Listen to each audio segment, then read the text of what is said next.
Hi, welcome to another episode of Coffee No Code with me, Gary Hoberman. I'm joined this time by an amazing leader, Dennis Martin, head of individual life and financial series services at OneAmerica. And this was a really interesting introduction. So, Dennis and I haven't met in prior life.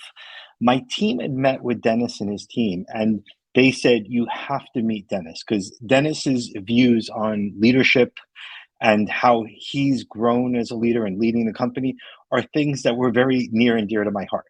And growing up in Fortune 50 companies and the investment in leadership that those companies make in you as a leader, you learn a lot. And you hear from all the experts and expert coaches and advisory coaches, and the real practical things are what you actually experience yourself and how you apply that to your work and leadership. So in this episode, there is no specifics in technology. This is going to be a pure episode hearing from Dennis and what he's learned through his career and what it means to be a leader, which is valuable for all of us. So Dennis, if you could start with your introduction just for the audience, please tell us a little bit about who you are. And thanks again for being here with us. Yeah, well, first, Gary, thanks for the opportunity to be here with you and spend some time. It's certainly been fun to get to know you a little bit and your team. My role at OneAmerica is I'm head of our individual life and financial services business, which OneAmerica is an insurance company. We manufacture life, annuity, and long-term care products and solutions for Main Street Americans. We distribute those through numerous different channels. But I'm not here to talk about all that today. I'm here to share a bit with you my background.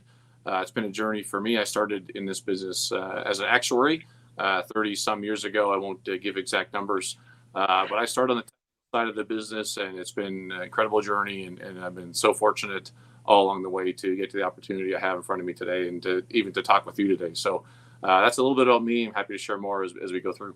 Dennis, I got to ask, as an actuary, you're expert in mathematics and science. Were you introvert or extrovert when you started your career? Were you in that path?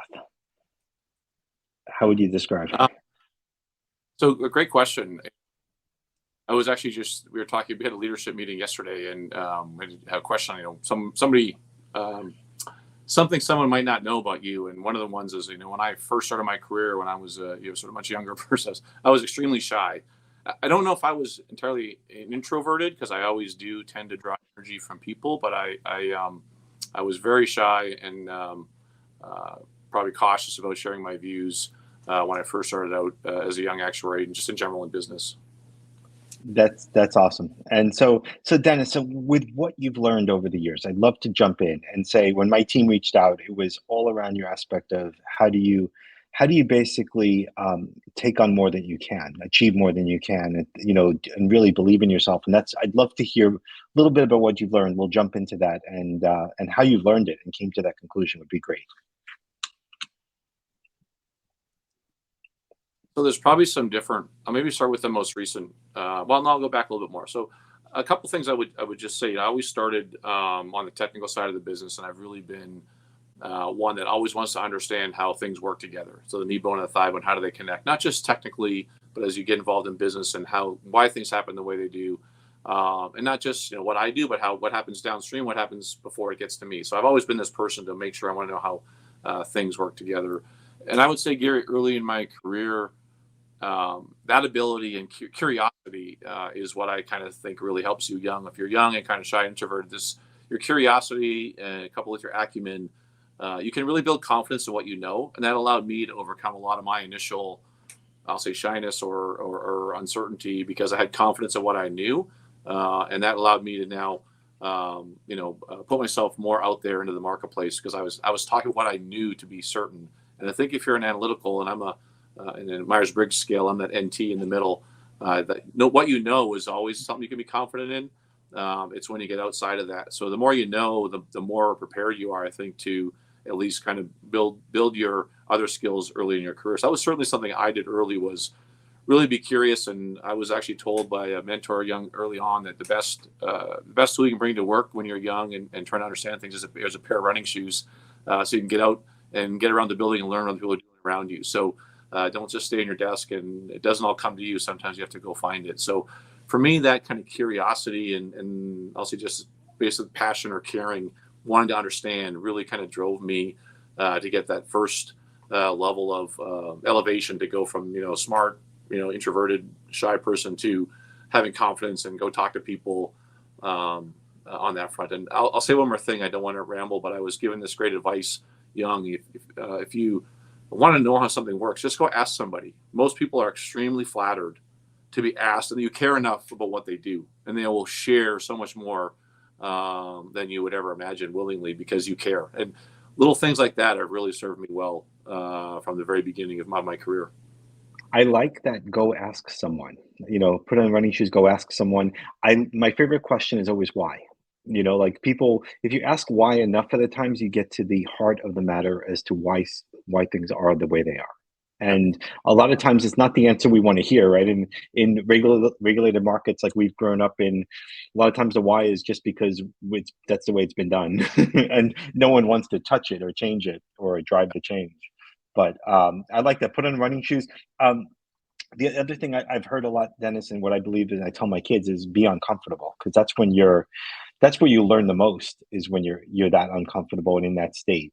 So like I'm assuming if you're shy, like I was similar in many ways, and I forced myself to take acting in college, and that was where it was the most uncomfortable I think I've ever been in my life. There's no question about that. You said acting, right, Gary? Acting, yes, improv, specifically improv, Oh, which wow. I thought, yeah, and I'm not good at it. So you can't test me on that. But that's, when they tell you to be king of the Eagles in front of your fellow students, that's, there's no more sense of humility. It's just gone. Yeah. It's just, But, that's it. so I'll share a similar story. So this is probably 10 years ago. We didn't talk about this before, but this is a new story. But I was working on just my executive presentation skills, and I was very fortunate to work with a gentleman locally here in Indianapolis who his firm was called Dramatic Difference. He had actually been a theater coach for most of his career, but he now was coaching executives. And he basically taught me to act my presentation. You're Wow. really acting because you're trying to get someone to believe what you're saying.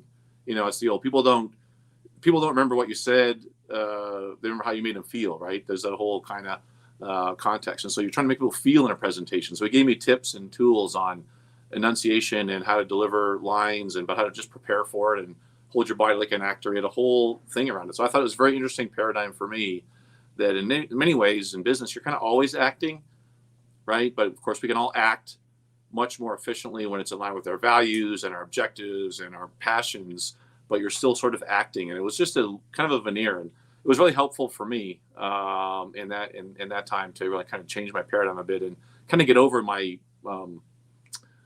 extreme discomfort with public speaking, which so it really helpful for me. They teach you in public speaking like middle school when you have nothing to say, and you're really more worried about so many things that don't make any sense, and it wasn't helpful for me. But that was really helpful to think of as an acting and how to bring I it like forward to that. the Act audience. act out your presentation.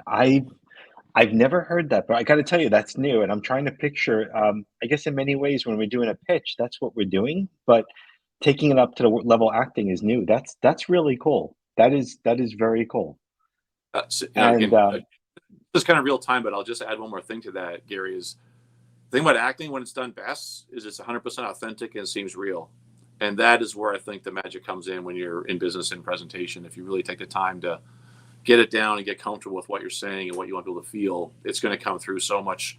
You'll kind of eliminate the nerves, but you also won't come through with as my wife says, like turn your work voice off, like just be you. So makes total sense. I do like that. That's really cool. And then so Dennis, the other things that we've talked about in the past, just around this concept out there in leadership of the imposter syndrome or fake it, make it, whatever.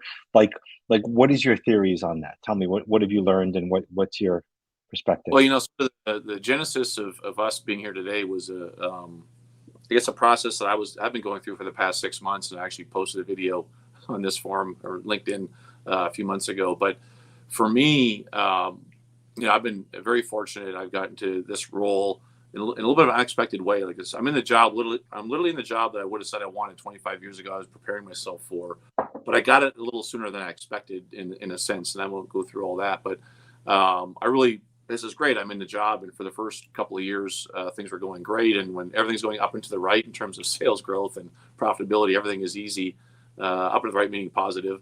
And over the last couple of years, obviously lots of change in the industry and with the pandemic.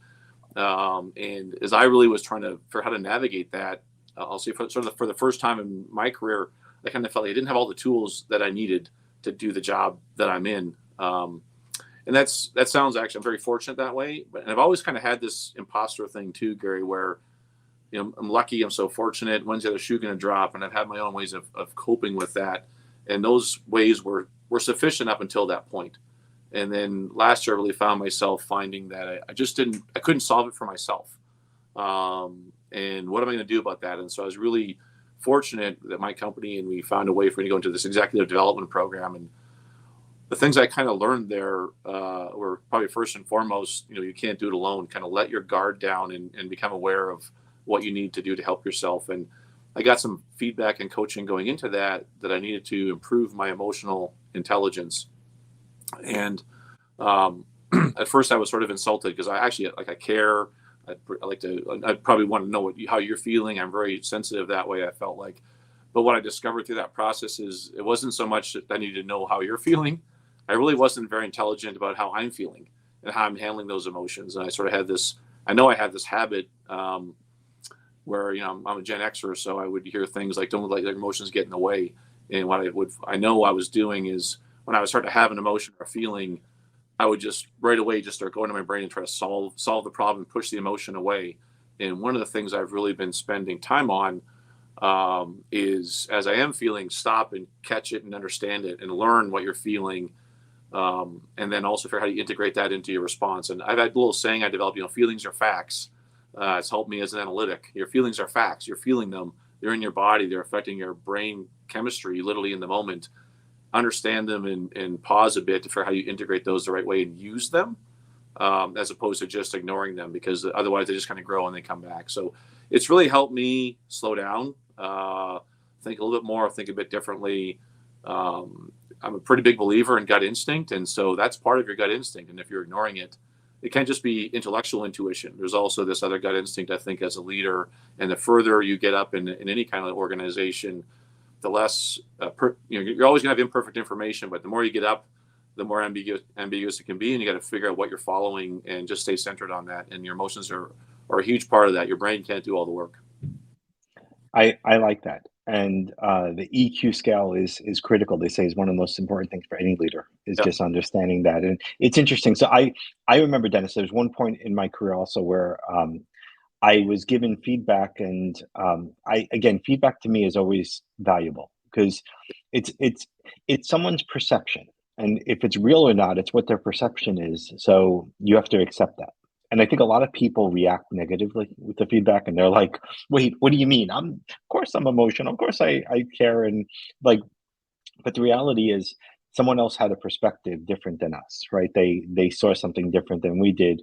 They're interpreting our actions differently. I think at one point I was told I was always optimistic early on in my career, and I never thought I was, but as soon as I started to use the word pessimistic in a meeting, I would say, "Oh, I hate to be the pessimist here." But suddenly that perception went away, even though I didn't change much. Just Right. simply the introduction. So it's really interesting that you embraced the constructive criticism and said, "Okay, I get it," and then you moved past it and said, "Let's do something about Yeah. it." Yeah. If I could share, part of the process for me was sort of, and one of the other catalysts on this sort of sharing around imposter thinking was, in the month of March, I happened to just get a lot of those things coming across my feed and seeing lots of people feeling and having these thoughts. And one of the things that really helped me through this, because I think that was hard for me initially. Like I have all this ability, which I'm so fortunate and maybe wasn't as grateful enough for. And it had this thoughts of, hey, I'm just one step away from losing it all, and I'm just lucky and all those things. One of my coaches actually said this to me, Gary, and I think it actually may have some Buddhist roots, but it was kind of this notion of this sort of whatever guilt you have or because of your good fortune. It's like, these are just the gifts you have. These are the gifts you're given, right? And you can't give them back. They're just what you have. So just accept them and make the most of them and stop worrying about that part and really focus on what you can do with them. So that kind of there was an acceptance aspect of this for me to get past some of that thinking of, I have this, I sort of grew up in that time when, too much whom is given, much is expected. And so I feel so fortunate. I've given so much. I just always measuring by giving enough back. And that can be a motivating factor, but can also be sort of debilitating because it almost can be never enough. I'm a maximizer, if you think in a calculus context. So it's almost like I can always look back and say I could have done more. And sometimes you got to look back and say, I did enough, and be proud of that and then figure out how to integrate that. So it's just, these are sort of, I try to put them in terms people can relate to, because I think we all have this thinking from time to time. And we all need little ways to just cross over those moments. Because if you let the moment turn into a minute, then all of a sudden you're in your own head, and that's a terrible place to stay for most of us. Right. So. I completely get that. That's and you've seen that then applied in business. You've seen this result in the changes that and recognition in that respect. Like, how was the feedback loop, I guess, Dennis, in that? Yeah, so feedback loop has been really interesting. So first of all, when I first started sharing this, it was really powerful feedback, just because I had a lot of people who I just trust and respect from all aspects of my life, really kind of sharing and, hey, thanks for sharing. That's really helpful for me, and that I actually I can relate to that. So that kind of feedback was really positive, because I tend to really like to help people naturally, and so when I feel like I'm doing that, it's very rewarding. But I would say the other aspect of this is when you slow down and start to think and feel more, you probably react differently. Your brain doesn't just go into all the possibilities, it starts to go through and sift through differently. So I feel like I have actually, I listen a lot more. I think my responses are more thoughtful. And I've actually found myself not sitting back as much. Like I act more when I'm feeling, as opposed to, well, that's not my job, or that's someone else's responsibility. When I see something, I kind of look at that. What my unique perspective is, what I'm supposed to bring to the table as a leader. And so even if it's not my area of responsibility, the value I bring is what I see and the perspective I have. And sometimes you might look at something and say, well, I can't believe no one's talking about that. Well, the reason is perhaps you're the only one that sees it. And if you can't find that in yourself to share it, then you're really not giving all the team needs from you. And everyone has that unique value. So it's really it's centered me in a really interesting way. That I don't know if I could have predicted, because I just am better able to express myself and even take those feelings and then handle them better, and actually give people feedback and even make decisions differently. So it's hard to almost articulate this. I could just tell you, to a person across my team, the interactions I have are so much more positive, and the feedback I get is so much more positive just by spending the time and effort. And it's, I shared in the video, I'm doing some daily. I do some mindfulness and meditation type things now, which 2 years ago I would have kind of just chuckled at that. But just like the rest of your body, your brain can use some training too. And and those moments of reflection have found really kind of helped me with that as well. So That's interesting. So there's a theory that says that when someone says something new to us, as any human, not me, you, or it's everyone, our immediate reaction our brain goes through is no. Of course, fight or flight. Like, okay, it's got to be no, and don't change. And there's an exercise they said. I'm curious if you would agree. There's an exercise that says you're supposed to wait 90 seconds before answering a new idea. Like, so when yeah, someone says something to you, give it 90 seconds for your brain to kind of settle, relax. Okay, I'm not going to be eaten by a dinosaur, by a lion, whatever it is. I'm okay. Like, we're fine. And then think. Do you agree with that? Is that something you practice? I'm curious. yeah. So I think the concept. And first, I heard that as well, and I think I would agree that we all change. Number one, we're all change resistant, right? Just as humans, change is one of those things we just naturally try to resist. But I do think that I probably say I have those reactions, especially, again, I think the more analytical you are, the more scientific you are, the more you've already proven it to yourself, right? So I have a phrase, don't argue, you can't argue with scientists because they've already proven it to themselves. So sometimes, don't act like the scientist, especially in these moments when it's more belief or opinion or perspective. So I think I agree that I have to catch myself, because a lot of what I know is what I know, because it's math, right? It's right and it's wrong. And then when you get into business and leadership and decisioning, it's not right and wrong, even though your brain is kind of wired that way. So I think that's very much true. I think I shared with you in one of our calls, as I've been going through this mindfulness practice, one of the things I've tried to do is I have this catch and release concept for when I'm feeling something. I want to stop and understand what it is. And by the way, there's work for all of us to do. Like the way you might feel anger or frustration might be different than I feel it. Like I might feel tension on my shoulders. You might feel something in your back. Like, these are things you got to kind of learn about yourself that you probably don't spend much time feeling because you're thinking about them too much. But I try to figure what that is and then let it go. So catch it, understand it, and release it. So you don't, have that form. You still got to good, create objective, rational business decisions. But I say they're more fully informed now by how I'm feeling at the same time as how I'm thinking it through. So I agree with your long answer. Sorry for the short question. I totally agree with it, but part of this is how I see myself processing it and why I think it's valuable. So No, I think that's I got awesome. That's myself why it's worth the time, right? So this is why I kind of create these paradigms for myself because I'm analytical. This is worth the effort and the time. It's going to give me a better result in the end if I do this extra work and effort. And I've really found that to be transformative for me in terms of where I'm trying to get to.